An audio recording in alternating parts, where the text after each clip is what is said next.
They mocked her for not speaking, but when the Duke of Blackwell's voice rang out, it stopped them all. Could a single moment rewrite everything for the silent bride and the most coveted bachelor in England? Welcome back, my wonderful family and friends. If you're enjoying this story, don't forget to hit subscribe and drop a comment letting me know where you're tuning in from. And trust me, you won't want to miss tomorrow's story. So stay tuned. England, 1815. The grand ball at Lord Stanmore's estate was in full swing. The chandeliers that hung from the high ceiling cast a soft, golden glow over the room, illuminating the opulence of the gathering. The air was thick with the sound of laughter, the rustle of silk gowns, and the clinking of crystal glasses. Couples moved gracefully across the polished marble floors, their footsteps synchronized to the music played by the string quartet in the corner. Among the glittering guests, Alice Stanley, the 3-year-old daughter of the Duke of Stanmore, stood silently in the far corner of the ballroom. Her ivory wedding gown, meticulously designed in the latest Regency style, shimmered faintly in the light. The gown, adorned with intricate gold and silver embroidery, should have made her the center of attention, but instead, Alice blended into the shadows, her beauty overshadowed by the silent burden she carried. Alice had never been a typical debutante. Despite her aristocratic heritage and her delicate beauty, her rich chestnut hair styled in an elegant updo, her bright green eyes framed by long lashes, her soft, freckled cheeks, she was far from the object of adoration that most women in her station would be. Society had never fully embraced Alice, for the simple reason that she was deaf. Her inability to hear and speak had made her the subject of pity, and worse, derision. As the daughter of the Duke, she was expected to marry well, to fulfill her role in society as a lady and an eventual mother. Yet, despite her family's high standing, Alice had never been considered a viable match.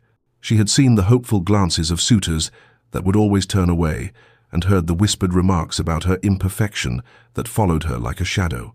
A woman who cannot speak is hardly fit for the Duke, they would say. Or worse, what man would choose her? Alice had become accustomed to being invisible, relegated to the background of every ball and social gathering she attended. She moved through life as an observer, her presence often unnoticed unless it was to be mocked. The quiet corners of rooms had become her refuge, where she could watch the world spin by, her fingers grasping the edges of her reality. The gentle hum of conversation, the music of the evening, the rustling of skirts. These were all sounds that Alice could never fully experience, yet she longed to. She longed for a connection, for someone to truly see her beyond her silence. Tonight, however, as Alice stood in the shadows of the ballroom, there was a flicker of hope, however fleeting, that someone might. Her gaze drifted across the room, settling on the couples who danced with perfect synchronicity, each twirl of their bodies a testament to the joy of the moment. She watched them with a quiet longing, wishing she could participate in the dance of life, just as they did. But Alice knew her place. She had long ago accepted that she would never dance. Her world was not one of sound, of music, or of conversations filled with witty banter. Instead, it was a world defined by stillness, by silence, where every word she longed to speak went unheard, every thought she longed to share remained trapped within. Tonight was no different. Alice had dressed carefully, choosing a gown that, by all outward appearances, was fit for a grand occasion. Yet, as she stood in the corner, watching the events unfold around her, she felt the weight of her isolation more heavily than ever. Society viewed her as less worthy, less desirable, less capable. At 23, she was already considered a spinster, a woman past her prime, and for all her family's wealth, her title meant nothing in the eyes of the ton. She was simply the silent daughter of the Duke, a figure of pity rather than one of interest. Her brother, Lord Stanmore, was engaged in animated conversation with one of the older gentlemen from the peerage, and her father was nowhere to be seen. Alice was left to navigate the evening alone, as usual. The whispers about her deafness were not new, but tonight they seemed louder, sharper. "Have you noticed?" came the whispered voice of Lady Caroline Whitmore, a socialite of high standing, though known for her tendency to gossip. Alice could see her through the crowd, hidden behind her fan as she leaned toward a companion. "Miss Stanley has made her appearance again this season. A shame, really.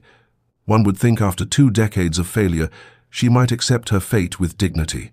The words pierced Alice like arrows, but she did not flinch. She stood still, her spine straight, her expression calm. It was a practiced defense, one she had honed over the years. Though the sting of the remark settled in her chest, she chose not to react. She had long ago learned the art of pretending she didn't hear. It was easier that way. A sudden shift in the room caught her attention, and she noticed the *** Duke of Blackwell *** George Harold *** entering through the grand doors. The Duke's presence was enough to make the crowd pause, their attention drawn to him like moths to a flame. At 31, George was one of the most eligible bachelors in England, his title, wealth, and charisma, making him the subject of every matchmaking mother's dreams. He moved with a grace and confidence that commanded respect, his striking appearance only adding to the aura of mystery that surrounded him. His dark brown hair, styled in the latest fashion, framed his strong jawline, and his deep-set eyes, whether blue or brown, depending on the light, held a keen intelligence that seemed to see through people. But what set George apart was not only his appearance or wealth, it was his notorious reputation for rejecting every eligible lady that had been presented to him. He had refused countless proposals, causing society to speculate on his reasons. Many believed he was simply waiting for the perfect match, though none could quite agree on what that might be.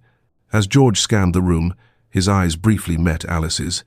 It was only for a moment, an instant that seemed to stretch, to linger longer than it should have.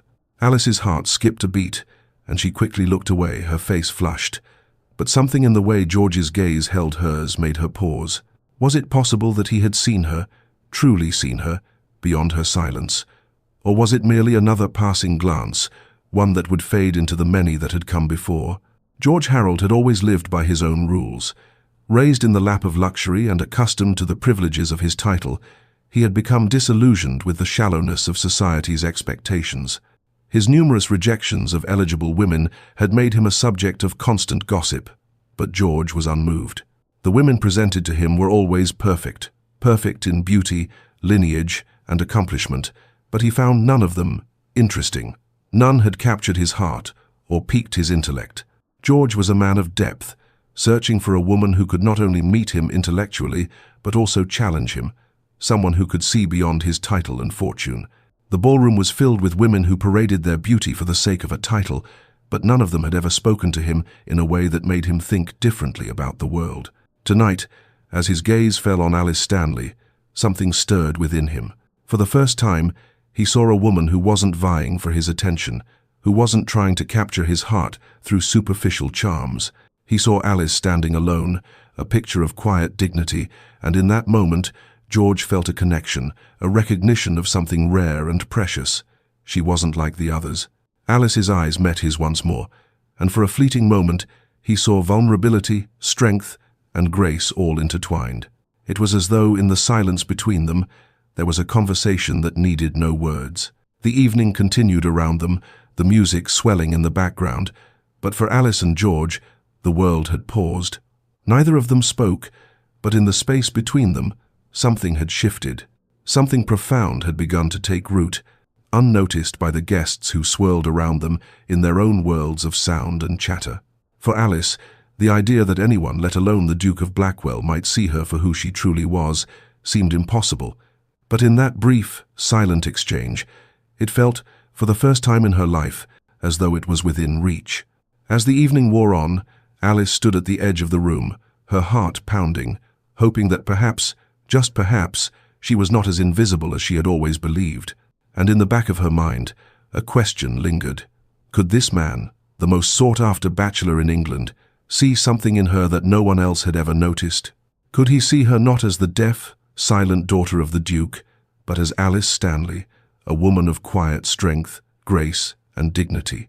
And so, for the first time in years, Alice allowed herself to hope. Chapter 2. The Duke's Attention.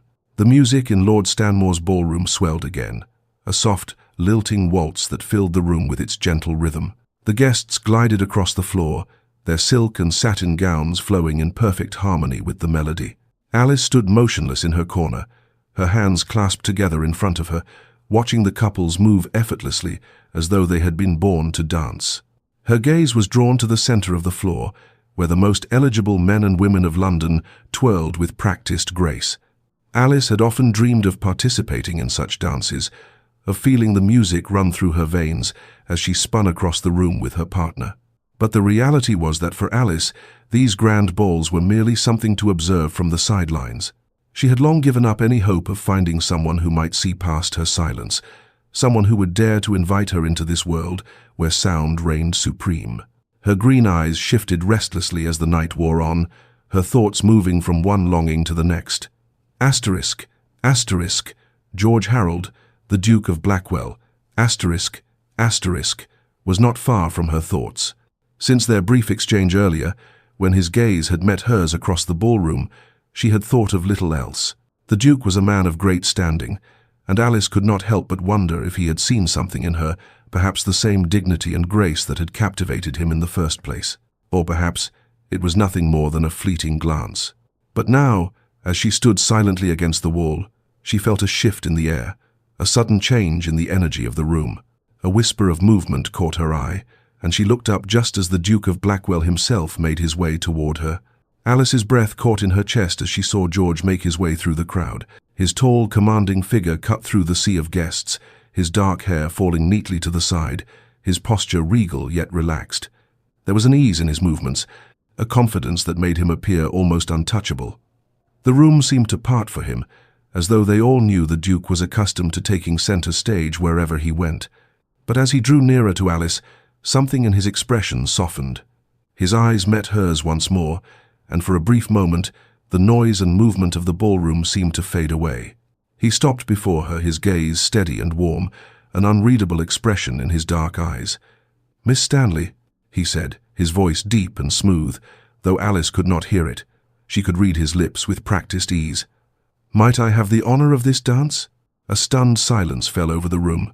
Alice's heart skipped a beat, and for a moment she felt the weight of every eye in the room upon her. The Duke of Blackwell, England's most eligible bachelor, the man who had turned down every eligible woman who had come before him, was asking her, the silent daughter of the Duke of Stanmore, to dance. The world around her seemed to pause as she stood there, frozen, her thoughts swirling like the waltz that filled the room. The weight of society's judgment crashed down on her all at once. Alice's face flushed with the sudden awareness of every whispered word, every cruel remark, every sneer she had ever encountered. Could she truly accept? Could she put herself out there to be ridiculed once more by the ton? For a moment, Alice felt as if the room were closing in on her, the laughter of her peers echoing in her ears. She wanted to say no, to retreat into the safety of her solitude, where no one could judge her. But then, something inside her stirred a quiet, trembling hope, a yearning she had long suppressed. Alice stood still for a long moment, unsure of what to do. She glanced at George, his hand extended toward her, in an offer that seemed so simple, so sincere. His calm, steady gaze never wavered, and there was no hint of mockery in his expression, no trace of disdain. For the first time in years, Alice felt as though someone might actually be seeing her, not as the woman who could not speak, but as someone worthy of attention. But the weight of the ballroom's collective gaze was almost unbearable. She could already hear the whispers, the shock, the disbelief. The Duke of all men choosing her, a deaf woman. The tongue would certainly not let her forget it. It would be the subject of every drawing-room conversation, every whispered gossip at the next soiree. Was it worth the humiliation? The conflict within her was a tempest. She had long grown accustomed to being ignored, to living in the shadows. To say yes would be to step into the light, to allow herself to be seen in a way she had never allowed herself before. She could already feel the stares, the judgment bearing down on her. But then something shifted. George's gaze never left hers, and though she couldn't hear his voice, his body language spoke volumes. There was no mockery in him, no condescension, no impatience. He was simply waiting for her response, patiently and without hesitation. In that moment, Alice realized something she had nothing to lose. She had spent too long standing on the sidelines of life, watching others experience what she had only dreamed of. Perhaps it was time to finally take a step forward, to seize the chance, no matter the cost. With a deep breath, Alice made her decision. She placed her trembling hand into George's, feeling the warmth of his touch. For a fleeting moment, the weight of the world lifted, and she allowed herself to be led onto the dance floor. The moment she stepped into the circle of guests, she could feel the tension in the air, like the tightening of a noose. The music played, the violins soaring through the room, but Alice could barely hear it. Her feet moved with George's, guided by his steady hand at her waist. Her pulse raced, but it wasn't from fear, it was from something else, something she hadn't allowed herself to feel in a long time: excitement. But as the couple took their first steps, the laughter from the onlookers began. Alice could feel the weight of their gazes, the disbelief, the ridicule. She could imagine the whispered remarks, the quick glances, the shaking heads, and yet George's presence at her side was a steadying force, a quiet anchor that kept her grounded. "You realize," Alice murmured, her voice barely audible above the music, "that you have just scandalized the entire assembly." "So," George, unfazed, smiled slightly. "Have I? I thought I was simply dancing with the most interesting woman in the room." The tension in Alice's chest eased just a little, and she found herself smiling in return, despite the weight of the world on her shoulders. For the first time, she felt as though she was not being judged by her silence, but by her presence alone. And with George at her side, she felt that maybe, just maybe, she could hold her head high, even in the face of ridicule. As the dance continued, Alice's thoughts raced. She was so used to being invisible, to being overlooked. Her silence, something she had once considered a flaw, had often made her feel like a shadow in a world of sound. It was easier to retreat, to stay out of the spotlight, to protect herself from the harsh judgments of those around her. But now, as she moved in time with George, something was different. She was still Alice Stanley, the silent daughter of the Duke, but for the first time, she felt seen, truly seen, by someone who did not care about her silence. It was not just the dance, it was the way George had asked her, the way he had looked at her as though she mattered. She wasn't just a woman who could not speak. She was someone worthy of being asked to dance by the Duke himself. But as much as Alice tried to bask in the moment, the whispers of the ton were never far from her mind. They would never let her forget her perceived shortcomings. She would always be the woman who could not speak, the woman whose silence defined her.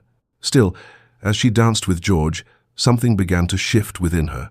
His touch was gentle, his hand firm and reassuring at her waist, and for the first time in years, Alice began to believe that perhaps her silence was not a weakness. Perhaps, in the right hands, it could be her strength. As they twirled together, their steps in perfect sync, Alice allowed herself a single, fleeting thought. Maybe this was the start of something new, something she had never dared hope for. Maybe, in George's eyes, she was more than her silence. Maybe, just maybe, she was enough. The waltz continued, the music flowing like a river through the room, but for Alice and George, the world had shrunk to a small corner of the ballroom, where the only thing that mattered was the quiet connection between them. And as the dance came to an end, Alice found herself wishing it could last forever. Chapter 3. The Roses. The morning after the ball, Alice awoke with a feeling of unease settling deep within her chest. The sounds of London's bustling streets outside her window were muffled by the heavy curtains in her room, and the soft light of dawn filtered through the fabric, casting gentle shadows across the floor. The events of the night before, her unexpected dance with George Harold, the Duke of Blackwell, felt like a dream, one that seemed too surreal to fully grasp. Had it really happened? Had he really asked her to dance in front of all those people? Alice could still feel the warmth of his hand at her waist, the way his eyes had looked at her not with pity, as she had often been met with, but with something deeper, something she couldn't quite place. But now, in the quiet of the morning, the weight of the world felt heavy again. The whispers, the judgment, the doubt, they were all back, hanging in the air like a storm waiting to break. She had always known that society would never fully accept her. She was the silent daughter of the Duke, an outsider in a world that revered beauty, sound, and speech. And yet, George's attention, his kindness, lingered in her thoughts. Alice sighed, rising from the bed and moving toward the large, ornate mirror that stood in the corner of her room. Her reflection stared back at her, pale and uncertain. She could still feel the sting of society's mockery, and yet something inside her stirred a glimmer of hope, however small. A gentle knock at the door interrupted her thoughts. "Miss Stanley," came the voice of her maid. Asterisk, asterisk, Catherine, asterisk, asterisk, through the door. "There is a delivery for you." Alice furrowed her brow. A delivery? Who would be sending her anything this early in the morning? She opened the door, and Catherine stepped in, holding a large vase in her hands. Her eyes widened as she approached Alice, placing the vase carefully on the small table by the window. "Crimson roses, miss. A whole bouquet," Catherine said, her voice tinged with curiosity. "From the Duke of Blackwell, it seems." Alice's heart skipped a beat. The Duke? Why would he send her roses? She stood there, rooted to the spot, staring at the bouquet. They were the most exquisite roses she had ever seen, rich crimson petals that glowed in the morning light, their fragrance sweet and heady. But it was the note attached to the bouquet that took her breath away. She reached for the card, her hands trembling slightly as she read the words written in a bold, elegant script. Asterisk, to a lady who speaks with more grace than words could ever convey. George Harold, Duke of Blackwell. Asterisk. The words were simple, yet they felt like a weight had been lifted from her shoulders. For the first time in her life, someone had acknowledged not just her silence, but the strength it took to live with it. A sense of warmth spread through Alice's chest, and she felt something she hadn't allowed herself to feel in years: hope. Hope that perhaps she was more than her silence, more than the woman society had relegated to the sidelines. "Is there a mistake?" Alice asked, her voice barely above a whisper, as though still unsure that the gesture was real. "I don't think so, miss," Catherine replied, her voice filled with surprise. "I asked the delivery man, and he confirmed it was from the Duke himself." Alice's mind raced, her heart still pounding in her chest. Why would the Duke, of all people, send her flowers? The thought was both thrilling and terrifying. Alice had heard the whispers at the ball, the incredulous remarks, the shocked faces. She knew she was the subject of their gossip, their amusement. But this was different. This was not the Duke's usual detachment, nor was it a simple courtesy. This was something more. The roses didn't just surprise Alice, they shocked her family as well. Her father, the Duke of Stanmore, was seated at the breakfast table when the bouquet was brought to him, still fresh with the scent of the flowers. His expression was one of mild curiosity as he glanced at the vase, then back at Alice. "Alice," he said, setting down his coffee, "what is this? Did you receive a gift?" Alice felt the weight of his gaze on her, but she said nothing, only handed him the card. Her father read it silently, then glanced at her, his brow furrowed. "I presume this is from the Duke of Blackwell?" he asked, his voice carefully neutral. "Yes, father," Alice replied, her voice shaking slightly. The silence that followed was thick, heavy. Her father's sharp eyes studied her, though his face remained unreadable. Finally, he cleared his throat. "Well, this is unexpected." Her mother, Lady Stanmore, who had been busy arranging the morning tea, looked over with a raised eyebrow. "Crimson roses, no less," she said, her voice laced with suspicion. "The Duke does not send flowers to just anyone." Alice lowered her gaze, suddenly feeling as though she were under a microscope. "It was a kind gesture," she replied softly, trying to explain the inexplicable. "A kind gesture?" Her mother's tone was sharp. "Alice, the Duke is one of the most sought-after bachelors in the kingdom. His attention to you, his public display of interest will cause a stir. Do you understand the implications of this?" I didn't ask for it," Alice murmured, her gaze falling to the floor. "I'm sure you didn't," Lady Stanmore replied, her voice dripping with condescension. "But it seems, my dear, that you are not the only one who has noticed your silence." Alice's face burned with embarrassment. She could feel her mother's judgment, the subtle mockery in her words. She had long been the subject of her family's disappointment, their frustration that she could not fulfill the role they had so carefully crafted for her in society. A daughter who could neither speak nor marry into an advantageous match was seen as a failure, no matter how dignified her silence. "What did he mean by grace?" her father asked, his voice softer now, though still filled with the weight of expectation. "I believe he means that my silence, though it may seem a flaw to others, is something I carry with dignity," Alice said quietly, though she was unsure of how to explain herself further. The words felt foreign on her tongue, and yet they were the truth. She had lived her entire life in a world where silence was seen as weakness, but in that one note, George had given her something she had never had: validation. Her father didn't respond immediately. Instead, he glanced at the roses again, then set the card down on the table. "You will need to be careful, Alice. Society is watching. The Duke's attention will not go unnoticed. Across town, **, George Harold, Duke of Blackwell sat in his study, a glass of brandy in hand as he stared at the fire crackling before him. The gesture of sending the roses had been impulsive, but something about Alice Stanley had stirred him in ways he hadn't expected. He had spent most of his life avoiding marriage, rejecting the perfect matches presented to him by his family, his peers, and society at large. But with Alice, it was different. She had been so poised, so graceful at the ball. Despite her silence, she held herself with an ease that no other woman seemed to possess. There was a quiet dignity about her that was rare, and George found himself drawn to it, almost helplessly. For weeks now, George had observed Alice from afar, but he had never quite known what it was about her that captivated him. She wasn't the most beautiful woman in the room. There were many women more stunning than she, more fashionable, more well-spoken. Yet Alice had something that made her stand apart, something he hadn't been able to define until now. As he sat there, contemplating his feelings for Alice, George realized that what drew him to her wasn't her outward beauty, but her strength. Her silence, which so many saw as a flaw, had become her greatest strength in his eyes. She moved through a world that demanded words, demanded performance, and yet she remained herself quiet, composed, and unfaltering. That strength, that quiet grace was something he could not ignore. And so, in a moment of clarity, George knew that he had to see Alice again, to make sure she knew he saw her for who she truly was, not the silent daughter, but a woman of quiet power, deserving of far more than society had ever given her. For once, George Harold was not interested in what society thought. He was interested in Alice Stanley, and he would not let her go unnoticed any longer. As Alice continued through the day, her thoughts were consumed by the roses, by the Duke's words, and by the undeniable pull she felt toward him. For the first time in her life, someone had looked past her silence and seen her for the person she truly was.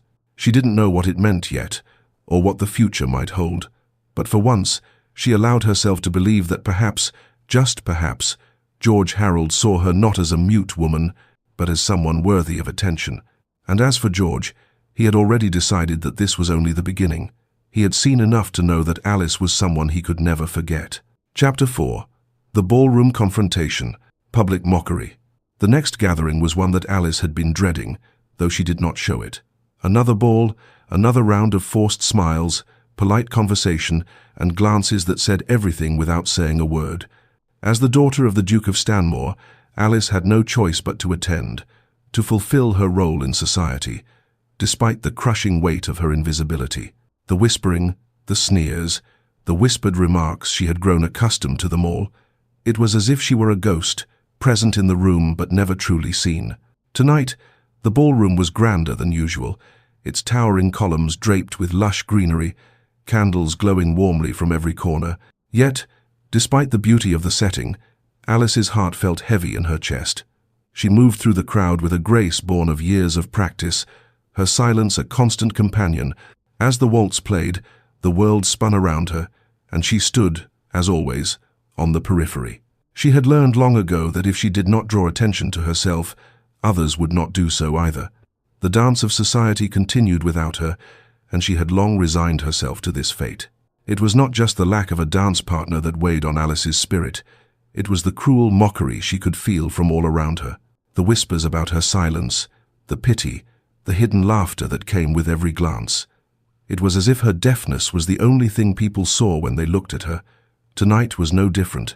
As Alice stood near the refreshment table, pretending to examine the assortment of delicacies, she overheard Lady Caroline Whitmore that ever-curious socialite, speaking in hushed tones to her companion.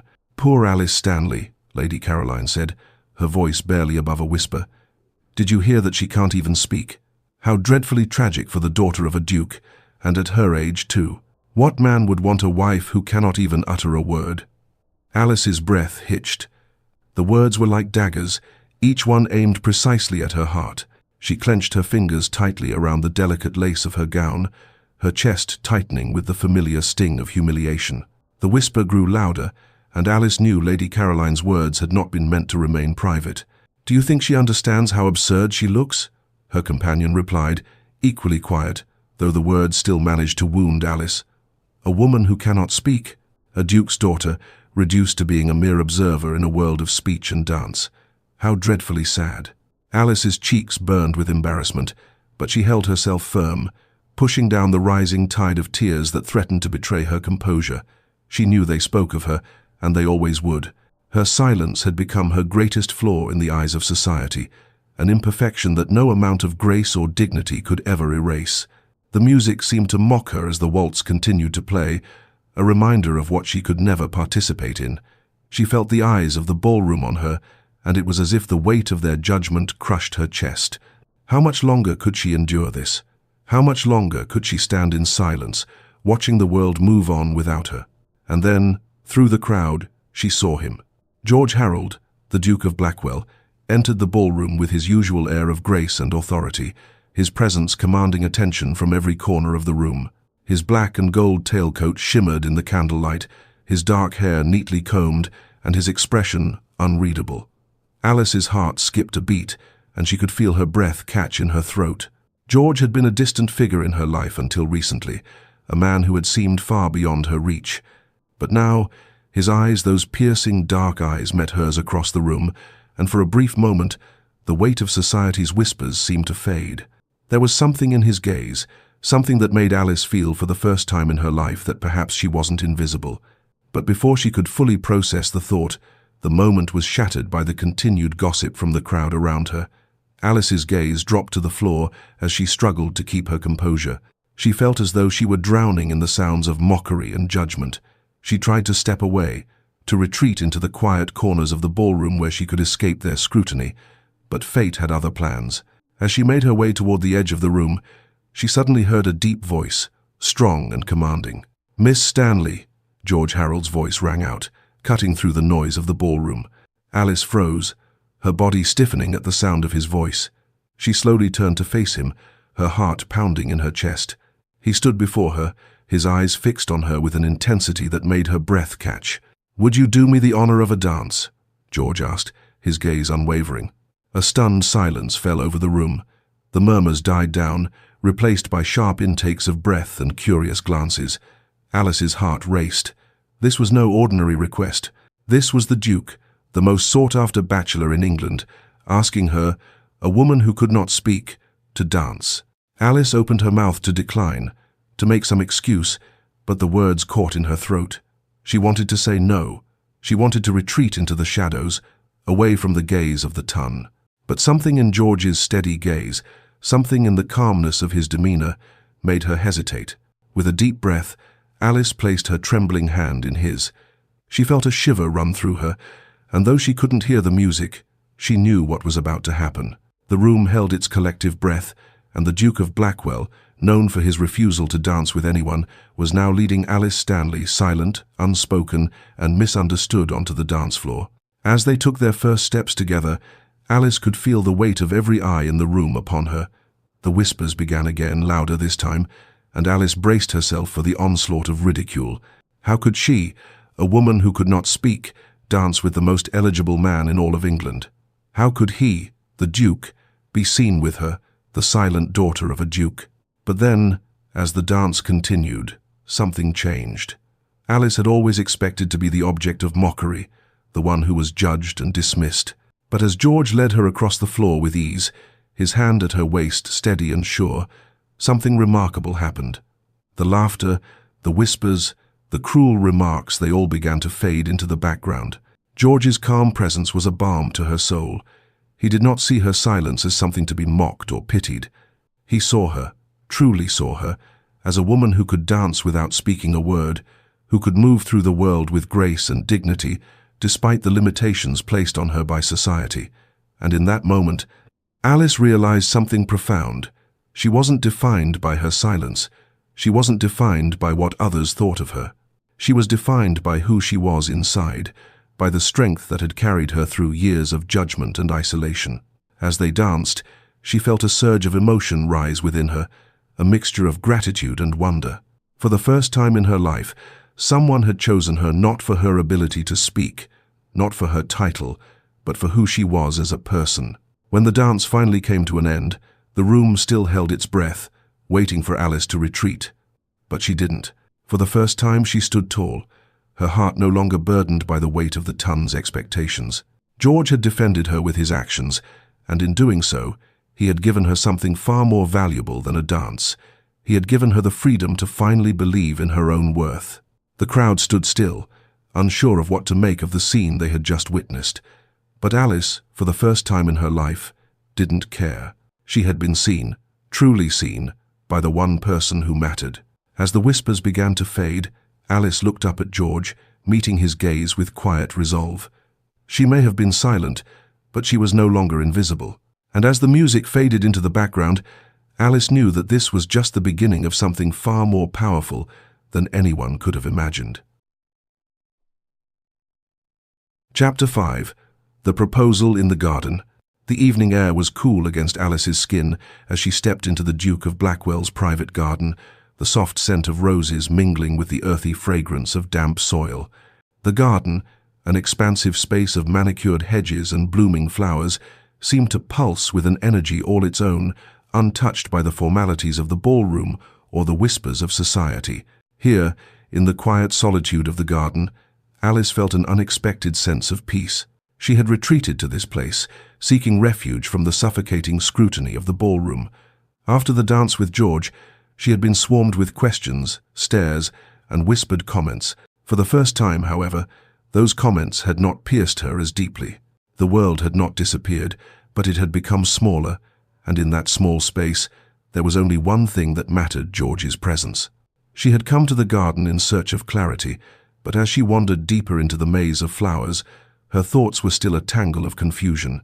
How could it be possible that the Duke of Blackwell, the most eligible man in England, was interested in her?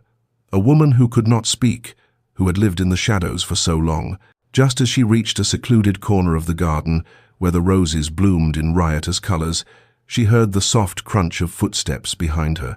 She turned to find George, his tall frame silhouetted against the soft evening light. His expression was unreadable, but there was something in the way he moved toward her, steady and sure, that made Alice's heart quicken. "Miss Stanley." George's voice was low, but Alice could read the words as easily as if they had been spoken aloud. "I hope I'm not intruding." "No," Alice replied, her voice soft yet steady. "I was just taking in the garden." George smiled, a warm, genuine smile that made Alice's heart flutter despite herself. "It's a lovely place to think," he said, stepping closer to her.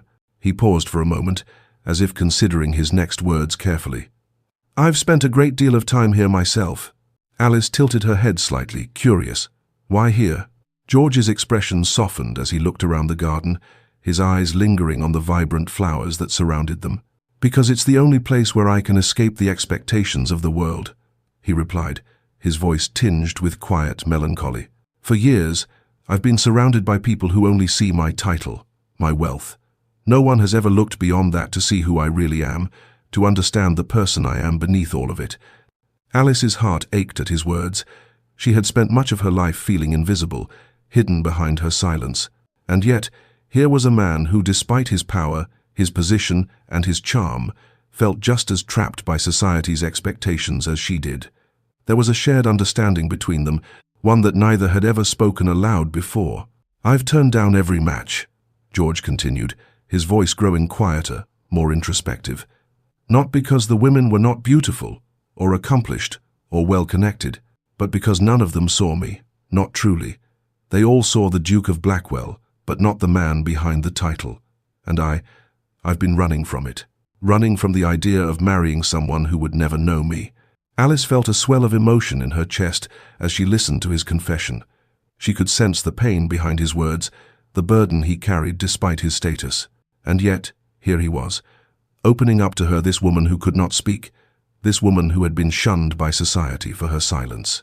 "You see me," Alice said softly, her words quiet but steady. She looked into George's eyes, hoping her sincerity would come through. "Not for my silence, not for my family, but for who I am." George's gaze softened, and he stepped closer, closing the distance between them.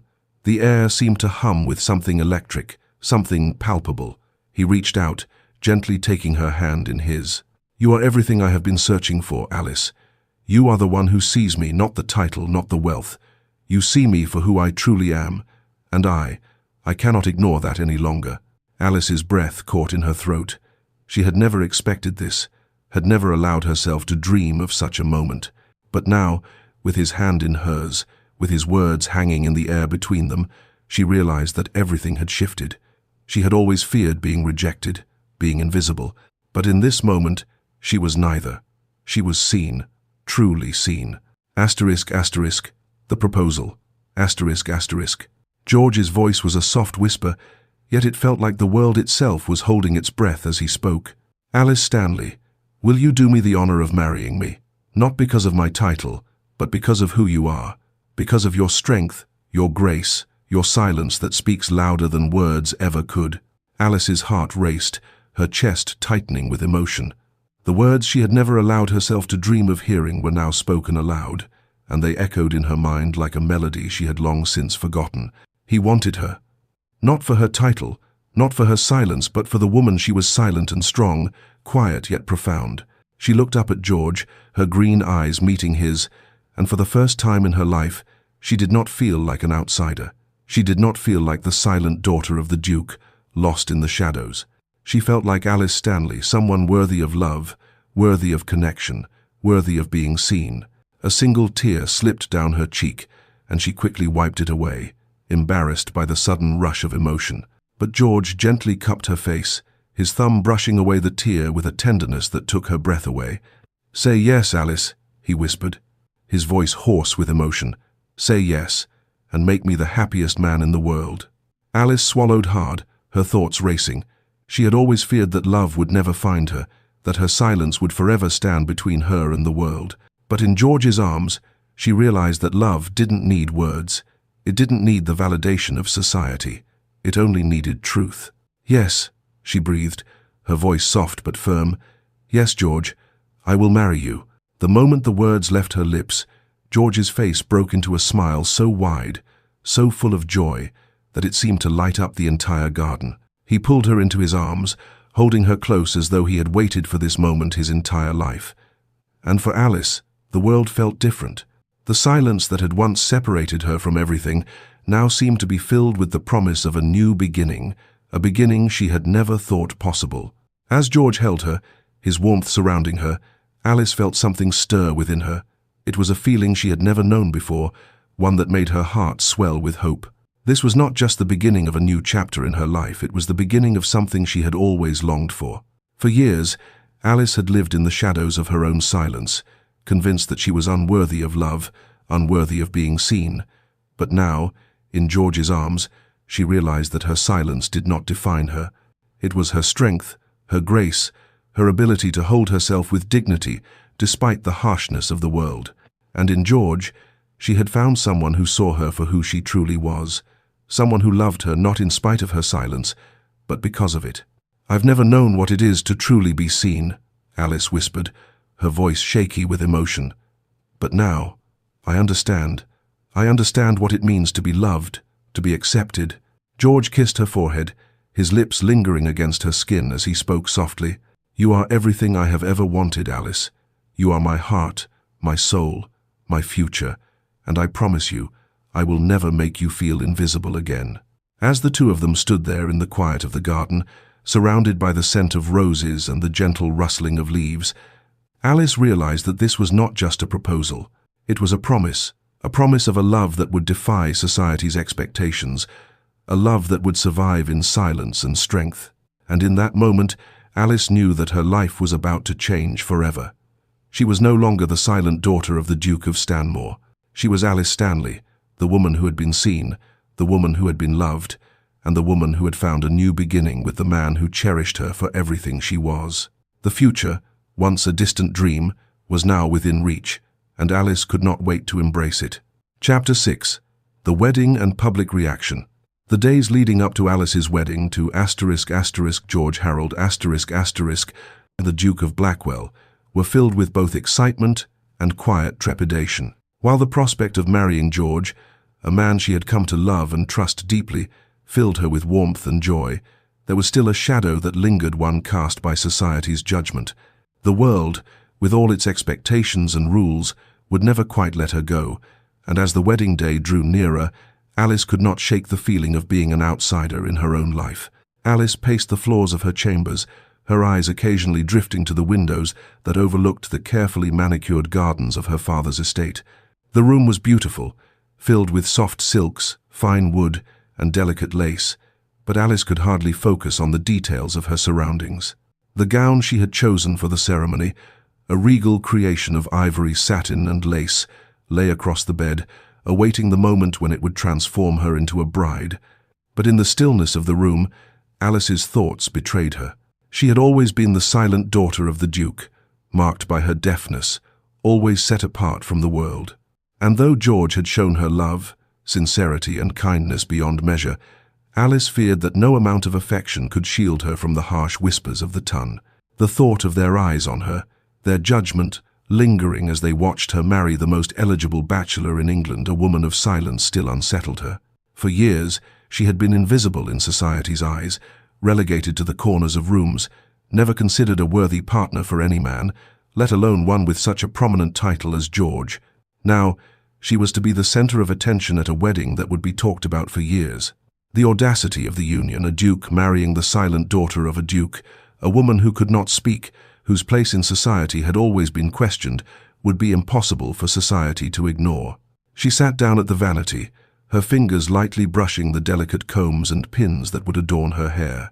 Her reflection in the mirror was a mixture of excitement and doubt, her bright green eyes searching her own face as if for the answers to questions she could not yet voice.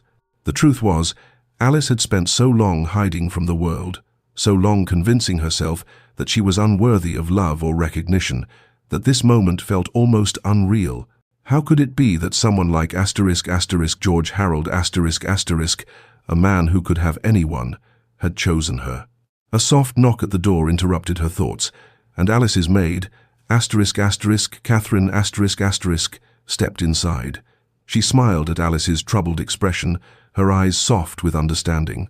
"Miss Stanley," Catherine said gently, "your Grace is waiting. The carriage will be here shortly." The mention of George made Alice's heart race. His unwavering support, his belief in her when no one else had, was the reason she could stand here today, about to become his wife. George had never once made her feel less than she was. In his eyes, she had always been enough.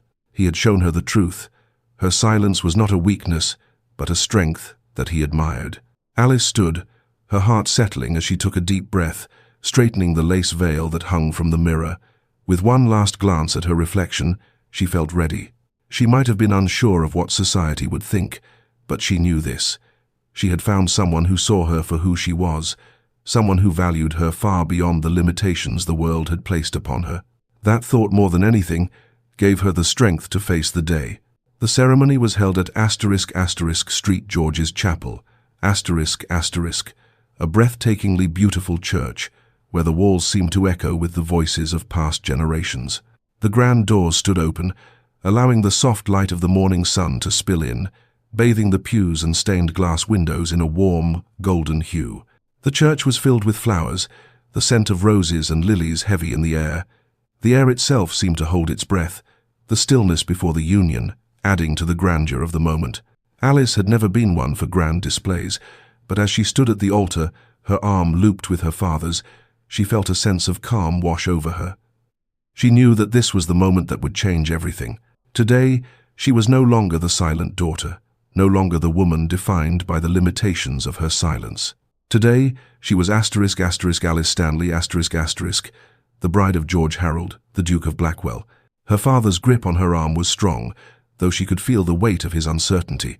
The Duke had always been a man of tradition, a man who valued the expectations of society. Alice knew he was apprehensive about the union, unsure of how their peers would receive it.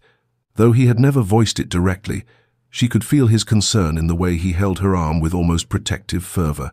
As they reached the altar, Alice's gaze drifted toward George standing tall and regal in his dark tailcoat, his expression unreadable. His eyes met hers, and in that instant she saw something in him, a quiet understanding, a certainty that made her breath catch. This was not just a union of title, of family names and societal expectations. This was a union of hearts, of two people who had seen each other in the quietest of ways and had chosen one another despite all odds. The ceremony began, and Alice's heart swelled with emotion as the priest spoke the vows that would bind her to George for the rest of her life. The soft murmur of voices around her seemed distant, like a dream that was out of reach. It was just her and George, and the world outside of that moment faded away. "Do you, George Harold, take Alice Stanley to be your lawful wedded wife?" the priest asked. George's voice was strong, his words clear as he replied, "I do." Then it was her turn. "Do you, Alice Stanley, take George Harold to be your lawful wedded husband?" the priest inquired. Alice's heart thundered in her chest. For a moment, she was still, her mind racing with the weight of the moment. She had always feared that she would never be enough for anyone, that her silence would keep her from experiencing the love she had always longed for. But now, standing here before George, she realized that her silence was not a barrier to love. It was the very thing that had brought them together. With a deep breath, Alice nodded, her lips forming the words she could not speak. "I do." The ceremony continued, and when George placed the ring on her finger, Alice felt as though the entire world had shifted beneath her feet. This was her new beginning. This was her truth, and in George's eyes, she had found the home she had always sought. The reception that followed the ceremony was grand, held in the Duke of Stanmore's estate, and guests poured in from all over London to witness the union.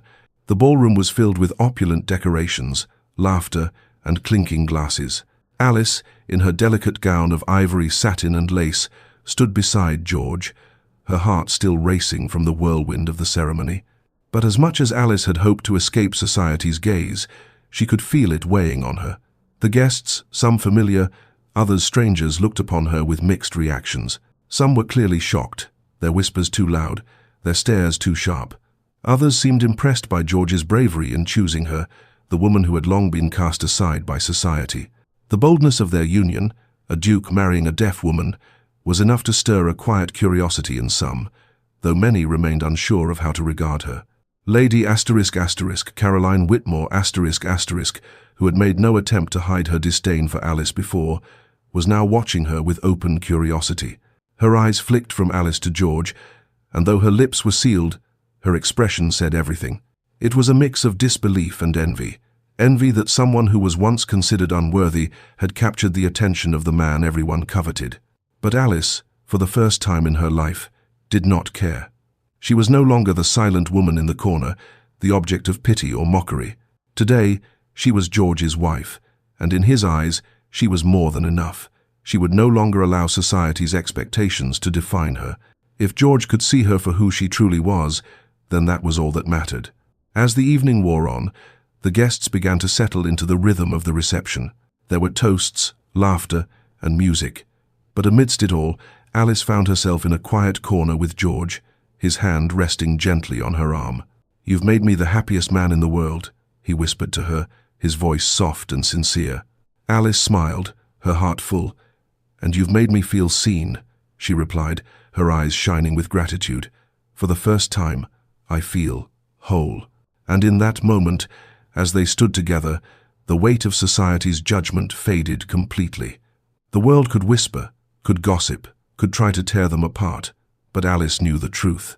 She had found love, not because of her title, not because of her silence, but because of who she was and who George saw her to be. This was only the beginning of their journey together, and Alice was ready to embrace it, come what may.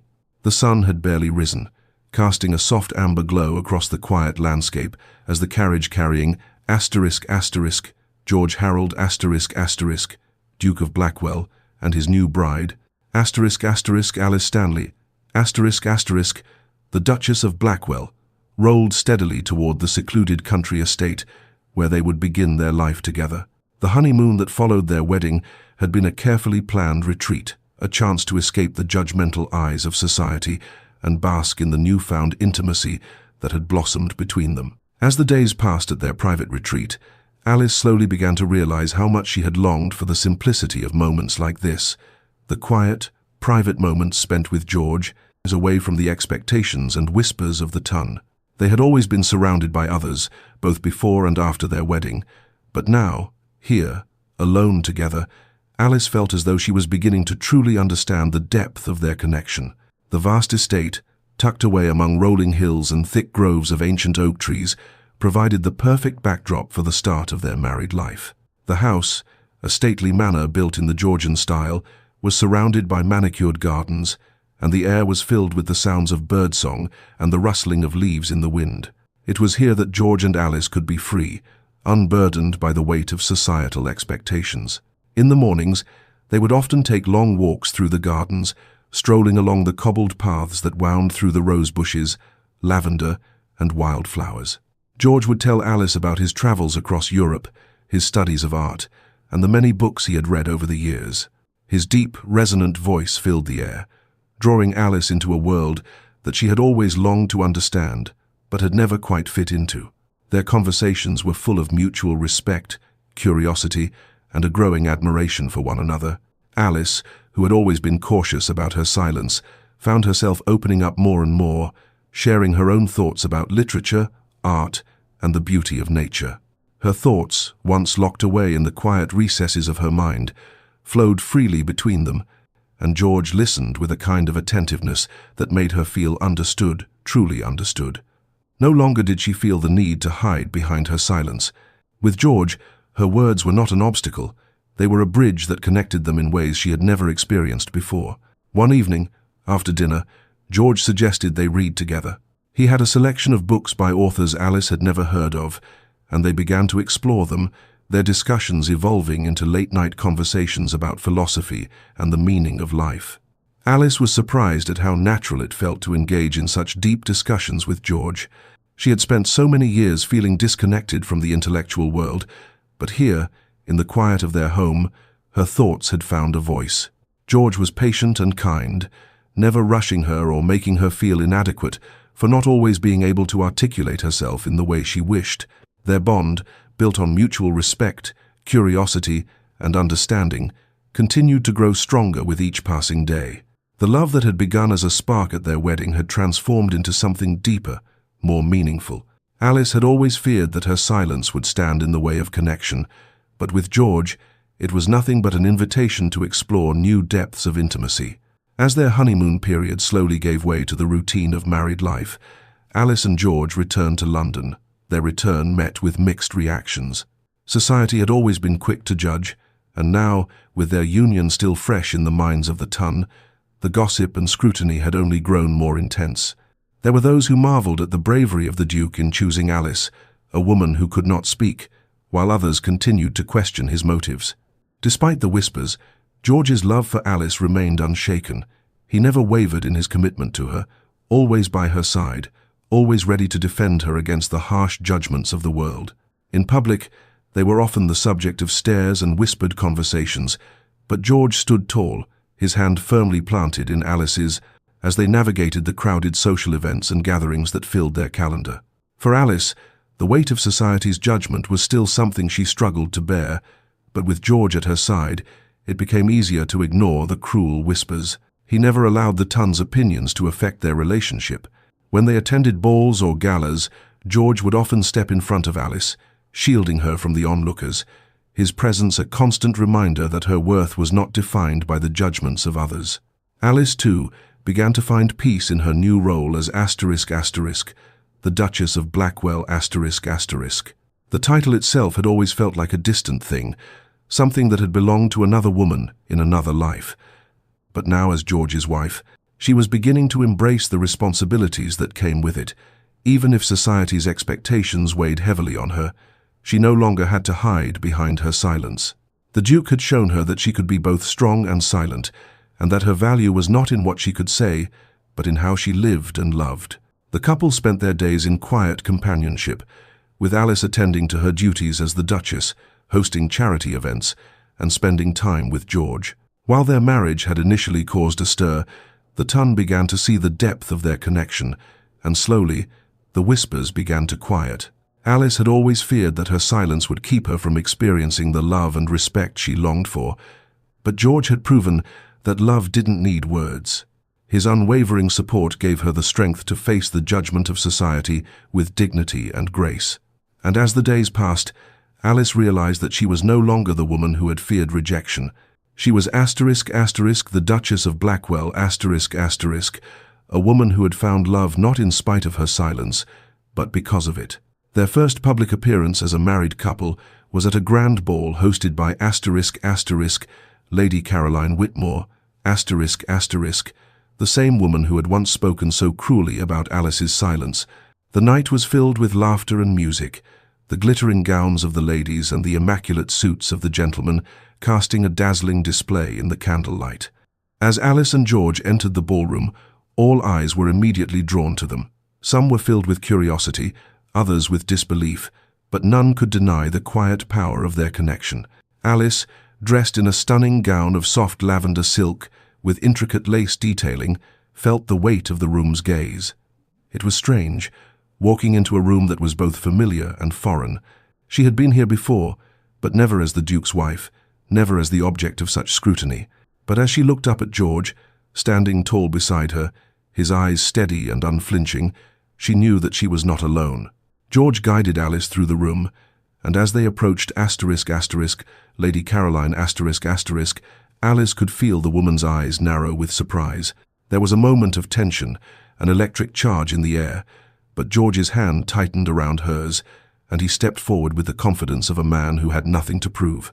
"Good evening, Lady Whitmore," George said, his voice warm but firm. "I trust you are well?" Lady Caroline's lips curled into a tight smile, though her eyes betrayed a hint of discomfort. "Your Grace," she replied, nodding politely. "And how is the Duchess?" "She is as well as ever," George said, his gaze softening as he looked at Alice. "More than well, I think. My wife is the most remarkable woman I have ever met." Alice's heart fluttered at his words, and she smiled at him, her gaze filled with quiet gratitude. She had spent so long living in the shadows, but now, beside George, she was no longer afraid of the light. As they continued to make their way through the ballroom, the whispers began to fade. Slowly, Alice realized that she was no longer the subject of pity or mockery. She was the Duchess of Blackwell, and she had earned her place in this world not because of her silence, but because of the love she shared with the man at her side. In the days and weeks that followed, society's judgment softened. The couple's bond, forged in the quiet moments of their honeymoon and strengthened by the love they had for one another, became a quiet rebellion against the expectations placed upon them. They had created something that no one could take away, a love that was not defined by titles or opinions, but by the strength of their connection. And in the end, Alice realized that the world's scrutiny no longer mattered. She had found her place beside George, and nothing, no whispered remark, no judgment from the tongue could take away the love they shared. The honeymoon period may have ended, but the journey they had begun together was just beginning, and Alice knew that with George by her side, there was nothing they couldn't face. Chapter 8. The birth of their child. The early days of Alice's marriage to George Harold Duke of Blackwell, had been filled with quiet joy. Their bond, solidified by a love that had defied societal norms, had deepened as the months passed. Yet, despite the peace that had settled into her life, there lingered an undercurrent of fear that she was somehow still the woman who didn't quite fit into society's neat little boxes. One morning, while walking through the Duke's private library, Alice paused in front of a mirror. She had become accustomed to her new life, to the title she now held, and to the love she shared with George, but there was something else, a quiet, deep feeling of change. It was then that she noticed the subtle shift in her body. Her dress, once comfortably loose, now clung more tightly to her waist. A fleeting wave of nausea passed over her, and she placed a hand over her stomach. It wasn't the first time she had felt a twinge of discomfort, but this was different. The realization came slowly, a delicate thread of understanding weaving through her thoughts. She was pregnant. At first, the thought was surreal, like a dream she had not dared to fully acknowledge. She had always feared that her silence, her deafness, would somehow make her unworthy of motherhood. She had never allowed herself to imagine a future where she could be a mother, where she could raise a child. Yet, here it was a possibility that filled her with both joy and uncertainty. Alice paced the library, her thoughts tumbling over one another. She was overwhelmed by the weight of her discovery. The society she had always feared would view her pregnancy with skepticism, especially at her age. At 24, she was no longer considered a young woman in the eyes of the ton.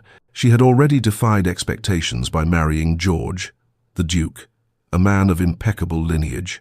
But now, As a woman of quiet strength and dignity, she wondered if she would ever be able to escape the judgment of society. Would they see her pregnancy as an inconvenience, a flaw, another mark against her because she had waited too long to experience such a joy? As Alice continued to pace, her heart heavy with worry, she heard the familiar sound of George's footsteps in the hall. He entered the room, his face soft with concern, his eyes searching hers. "Alice," he said, his voice gentle, "what's troubling you, my love?" Alice turned toward him, her heart a tangle of emotions. She had always trusted George with her fears, but this was different. She hesitated, unsure how to voice the thoughts that had been plaguing her mind since she realized she was pregnant. I think I might be pregnant," Alice finally said, her voice trembling slightly as she spoke the words out loud. George's expression softened instantly, his eyes warm with understanding. He crossed the room quickly, taking Alice's hands in his. "Alice," he said softly, his voice steady, "this is wonderful news. Why do you look so worried?" Alice's heart pounded, but she forced herself to meet his gaze. "I'm happy, George. Truly I am. But I'm also terrified. I'm not sure how society will react. They already see me as the woman who's different, who doesn't fit into their expectations. Now, with this, I fear they'll only judge me more. They'll say I'm too old or that I'm somehow not worthy of motherhood because of my silence." George listened in silence for a moment before gently cupping Alice's face in his hands. His touch was warm, firm, and reassuring. "Alice, listen to me," he said, his voice filled with unwavering sincerity. "You are more than enough. Our child will be a blessing times our time's blessing. I don't care what society thinks or says. They can question our marriage, our love, but they cannot take away our happiness. I love you, Alice, and I will love our child no matter what. There is no one else I would want to have a family with than you. You are strong, you are capable, and you are exactly what our child needs." Tears filled Alice's eyes as she looked up at George, overwhelmed by his words. She had always feared that her silence would make her less than others, but here, in this moment, with George by her side, she realized something she had never allowed herself to believe before. She was worthy. Her silence was not a barrier, it was a part of who she was, a part that had shaped her into the woman George loved. For the first time, Alice allowed herself to feel the joy that had been bubbling inside her. She was not only loved, she was seen, and the life she was about to bring into the world would know nothing but that same love and acceptance. The months that followed were a whirlwind of preparations, but amidst the excitement, Alice could not shake the lingering worry that society would continue to scrutinize her, that they would judge her for her age and her silence. Yet, with George's unwavering support, she grew stronger with each passing day. When the time came, Alice found herself surrounded by the warmth and comfort of her home at Blackwell Manor. The house, filled with the scent of lavender and roses, was peaceful, a stark contrast to the chaos of her thoughts. She had prepared herself for this moment, but nothing could truly prepare her for the pain and the anticipation that filled her heart as the first contractions began. George was with her every step of the way. He never left her side, his presence a constant source of comfort. He held her hand through each wave of pain, whispering reassurances in her ear, telling her how strong she was, how proud he was of her. Alice clung to his words, feeling the love and devotion that had always been there, steady and constant. And then, after what felt like an eternity, their son was born. "James Edward Harold," George whispered, tears in his eyes as he cradled their son in his arms for the first time. "Our son." Alice gazed at the tiny face of their newborn son, her heart swelling with a love she had never known. The baby's eyes fluttered open, and for a brief moment, Alice saw in him the same strength she had seen in George. He was perfect, strong and healthy, a symbol of their love and resilience. As Alice held their son in her arms, a wave of relief washed over her. The world outside, with its judgment and its whispers, seemed distant. In this moment, there was only love. Love for George, love for their son, and love for the life they had built together. The news of the birth spread quickly through London, and with it came a mixture of reactions. Society, always quick to judge, had been silent at first. The whispers began. Of course, some still doubted their union, still questioned the legitimacy of their marriage. But as the weeks went by, something changed. Alice was no longer the silent daughter of the Duke. the woman who had been rejected by society for her differences. She was a mother, a wife, and a woman who had proven that love could conquer the constraints placed on her by society. The birth of James Edward Harold, the Duke's son and heir, silenced many of her critics. The child was healthy and strong, and in the eyes of the ton, he was proof of Alice's worth. Even Lady Caroline Whitmore who had once been so critical of Alice, couldn't help but be impressed. At a gathering a few weeks after James's birth, Alice overheard Caroline speaking with one of her friends. "Well, I must admit," Lady Caroline said, her voice carrying in the quiet corner of the room, "the Duke's son is quite a beautiful baby. And Alice, well, she's managed to do what many thought impossible. I can't say I understand it, but I suppose she is more than I gave her credit for." Alice, though still unused to the attention, felt a quiet satisfaction in hearing those words. For the first time, society was beginning to accept her not as the silent woman who had no place in their world, but as a woman who had forged her own path. And for George, this moment was a triumph. He had always known that Alice was more than her silence, that she was more than the world had made her out to be. Their son, James, was a living testament to that truth. In the nursery, Alice and George stood together, watching as the nurse settled their son into his crib. James's small hand curled into a fist, his tiny fingers grasping at the air as if reaching for something just out of reach. Alice's heart swelled with love, and she turned to George, her eyes filled with gratitude. "We did it," she whispered, her voice trembling with emotion. George kissed her forehead, his hand resting gently on her shoulder. "Yes, we did. And I will always be here, Alice. For you, for him. Always." And in that moment, surrounded by their son and the love they had created together, Alice knew that her silence was no longer a barrier. It was a part of who she was, strong, resilient, and capable of so much more than society had ever imagined. The world had doubted her. It had doubted them. But now, with their son in their arms, Alice and George stood victorious. Together, they had created a family, a love story that had defied expectations. And in doing so, they had proven that the greatest strength of all was simply being true to oneself. And as they stood together, watching their son sleep peacefully, Alice knew that this was just the beginning of the life they would build, a life full of love, laughter, and the joy of raising a family built on the foundation of unwavering trust and devotion. Chapter 9. A New Legacy. The sun was setting over the sprawling grounds of Blackwell Manor casting long shadows over the manicured lawns and gardens that had become the backdrop to Alice's new life. It had been several years since that first moment she had entered the world as George Harold's bride, a silent woman caught in the harsh whispers of society's judgment. The world, once so unkind, now seemed to embrace her not for what she had been, but for what she had become. As she stood on the terrace of the manor, watching the final rays of daylight spill across the horizon, Alice could not help but marvel at the transformation that had taken place in her life. She had once been the daughter of the Duke, a woman relegated to the background, a figure of pity in the eyes of the ton, with her silence defining her every action. But now she was Alice Harold the Duchess of Blackwell, a beloved wife and mother, respected by those who had once scorned her. She turned her gaze toward the family portraits that adorned the walls of the grand hall. There were the faces of George's ancestors, ancient dukes and duchesses, their stern expressions frozen in time. And then, beside them, was their family portrait, the portrait of Alice, George, and their son, James Edward Harold, In the portrait, Alice stood tall and confident, her arm draped around George's, and their son nestled between them, his small hand resting on George's shoulder. It was a quiet symbol of the new legacy they had created together. Alice's transformation had been slow and subtle, a process of learning to embrace not just her role as a wife and mother, but as a woman of strength and dignity. She had once feared that her silence would forever set her apart from the world, but she had come to realize that it was her silence that had allowed her to see the world in a way that others could not. She had learned that true strength did not come from words, but from the ability to stand firm in who you were, regardless of the judgments of others.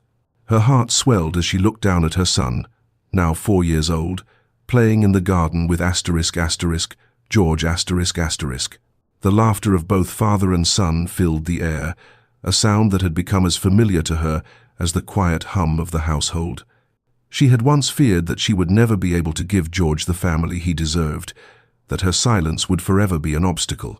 But now, with James in their arms, she knew that they had created something beautiful, something that no one could take away. The thought made her smile softly, her heart full of gratitude for the life she now had. There had been days when she had doubted herself, when she had wondered if she was truly worthy of George's love. She had feared that society's expectations would tear them apart, that her silence would forever make her an outsider in her own home. But with George by her side, she had found a sense of peace, a sense of belonging that she had never known before. Alice walked toward the garden, her steps light and sure. As she approached George and James, she could see the joy in their faces, the love that radiated between them.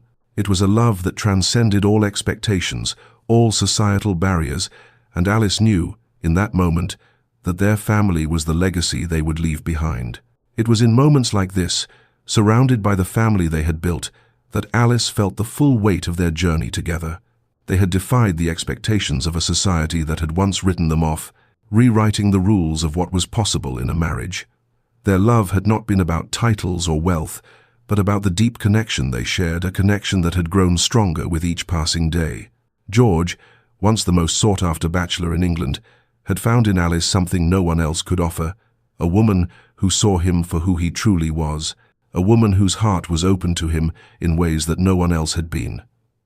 In turn, Alice had found in George a man who loved her, not in spite of her silence, but because of it. He had shown her that love was not about words or perfection, it was about acceptance, understanding, and the quiet strength that came from standing beside one another through everything life threw their way. Now, as they stood together in the garden, George placed a hand gently on Alice's shoulder, pulling her close. "We've come a long way, haven't we?" he said softly, his voice filled with quiet pride. Alice nodded, her heart full as she looked up at him. "Yes, we have," she agreed, "and I am grateful for every moment." "Grateful?" George smiled, his eyes sparkling with affection. "I think the word is times blessed, asterisk." Alice laughed softly, the sound filling the air like music. "I suppose you're right," she said, squeezing his hand. "We've been blessed in ways I never thought possible." They stood there for a long moment, watching their son play in the garden. The world seemed still, as though it too recognized the strength of their bond. In that peaceful silence, Alice felt a sense of fulfillment, of contentment, that she had never known before. She had once feared that her silence would always keep her apart from the world, but now she realized that it was her silence that had brought her closer to the people who mattered most. As she turned back to George, she placed a hand on his chest, feeling the steady beat of his heart beneath her fingertips. "We've created something beautiful, George," she said softly. "Something that no one can take away from us." George smiled down at her, his expression filled with warmth and love. "Yes, we have," he agreed, "and it's a legacy we'll pass down to our son."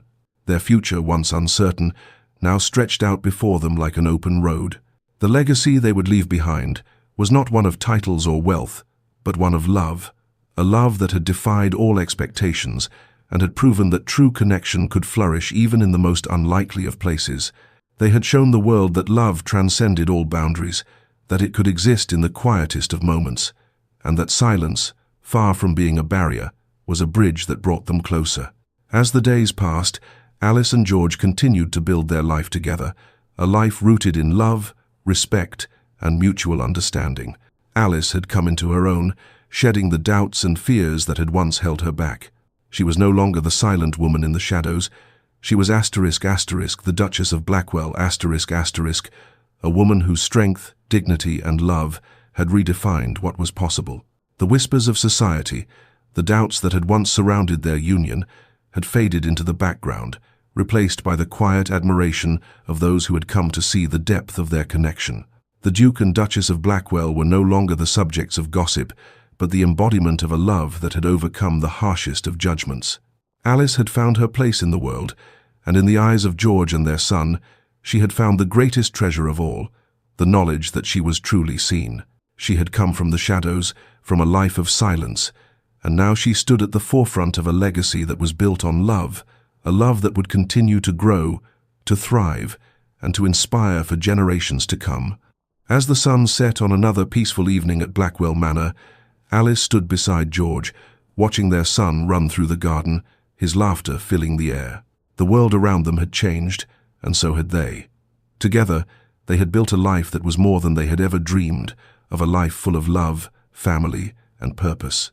And as the stars began to twinkle in the sky, Alice knew that this was only the beginning. Their legacy, born from a love that had defied all odds, would live on, a testament to the power of love, acceptance, and the strength that came from being true to oneself.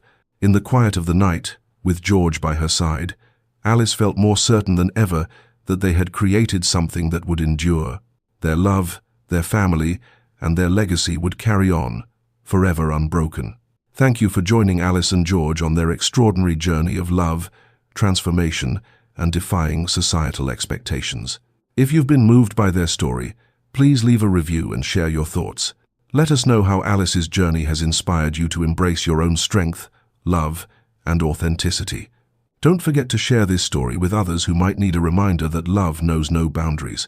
Stay connected for more heartwarming stories and updates on future releases. Your support helps us bring more stories to life, stories that prove true love conquers all.